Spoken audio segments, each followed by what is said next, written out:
warahmatullahi wabarakatuh. Halo Sobat UT semuanya, salam sejahtera untuk kita semua. Perkenalkan, nama saya Winda Daudatul Jannah dengan nomor NIM 877644959. Prodi Pendidikan Guru Sekolah Dasar semester 2. Saya dari UPBJJ Universitas Terbuka Serang. Salut kresek. Baiklah, saya di sini akan mengerjakan tugas tutorial 3 dari mata kuliah Filsafat Ilmu, yaitu yang membahas tentang pilar-pilar pendidikan dan relevansinya di era digital. Saksikan videonya sampai habis ya. Baiklah, yang pertama saya akan membahas tentang makna pilar-pilar dalam konteks pendidikan. Nah, dalam konteks pendidikan, pilar-pilar dapat dimaknai sebagai dasar, penyangga, atau fondasi utama yang menopang seluruh sistem pendidikan. Pilar berfungsi sebagai pedoman nilai dan arahan dalam pelaksanaan pendidikan agar tujuan pendidikan dapat tercapai secara utuh. Tanpa pilar yang kuat, sistem pendidikan akan kehilangan orientasi dan mudah terpengaruh oleh perubahan zaman yang tidak sesuai dengan nilai kemanusiaan dan budaya bangsa. Nah, dalam pendidikan nasional Indonesia, pemikiran Ki Hajar Dewantara menjadi salah satu pilar utama karena menekankan pendidikan yang memerdekakan manusia, membentuk karakter, serta mengembangkan potensi peserta didik secara menyeluruh. Pilar tersebut tetap relevan hingga saat ini, terutama ketika pendidikan menghadapi tantangan globalisasi dan perkembangan teknologi sosial digital. Yang kedua, ada prinsip dasar pendidikan menurut Ki Hajar Dewantara yang terbagi menjadi 3 bagian. Yang pertama ada Ingarsosum Tulodo yang artinya di depan memberi teladan. Nah, seseorang pendidik harus menjadi contoh yang baik bagi peserta didik dalam sikap, perilaku, kedisiplinan, maupun moralitas. Dan yang kedua ada Ingmadia Mangun Karso yang artinya di tengah membangun semangat.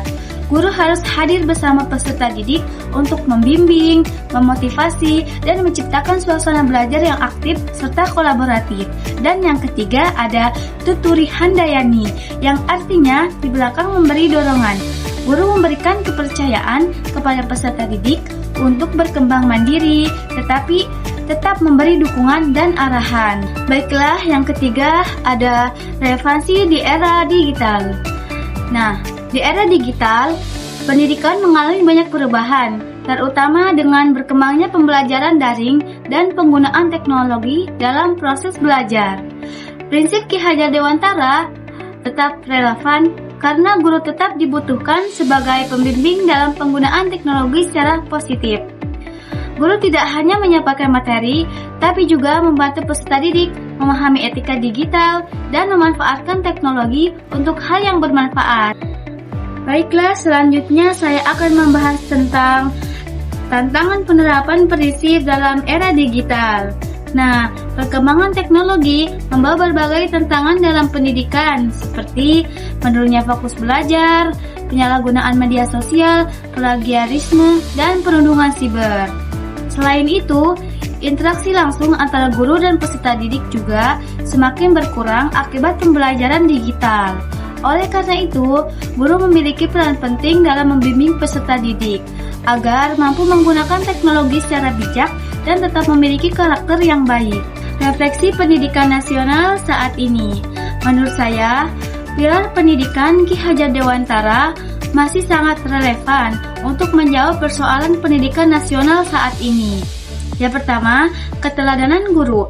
Kemampuan membangun motivasi belajar serta pemberian dukungan kepada peserta didik dapat membantu menciptakan pendidikan yang seimbang antara perkembangan teknologi dan pembentukan karakter. Yang kedua ada pendidikan tidak cukup hanya membuat peserta didik pintar, tetapi juga harus membentuk sikap dan tanggung jawab sosial. Selanjutnya ada contoh aktual. Saya menggunakan 4 contoh aktual. Yang pertama ada guru menggunakan platform pembelajaran daring seperti Google Classroom dan Zoom. Yang kedua ada sekolah menerapkan pendidikan karakter melalui etika bermedia sosial. Lanjut, yang ketiga ada pemanfaatan video, pembelajaran interaktif untuk meningkatkan motivasi belajar siswa. Dan yang terakhir, orang tua dan guru bekerja sama mengawasi penggunaan gadget peserta didik. Dan yang terakhir ada kesimpulannya. Nah, kesimpulannya, pilar-pilar pendidikan menurut Ki Hajar Dewantara tetap menjadi pedoman penting dalam menghadapi era digital. Nilai keteladanan, motivasi, dan dukungan dari guru sangat dibutuhkan agar pendidikan Indonesia mampu menghasilkan generasi yang cerdas, kreatif, dan berkarakter baik. Baiklah, sekian pembahasan presentasi dari saya. Mohon maaf bila ada kata-kata yang salah. Saya ucapkan terima kasih. Assalamualaikum warahmatullahi wabarakatuh. I just had to let you know you're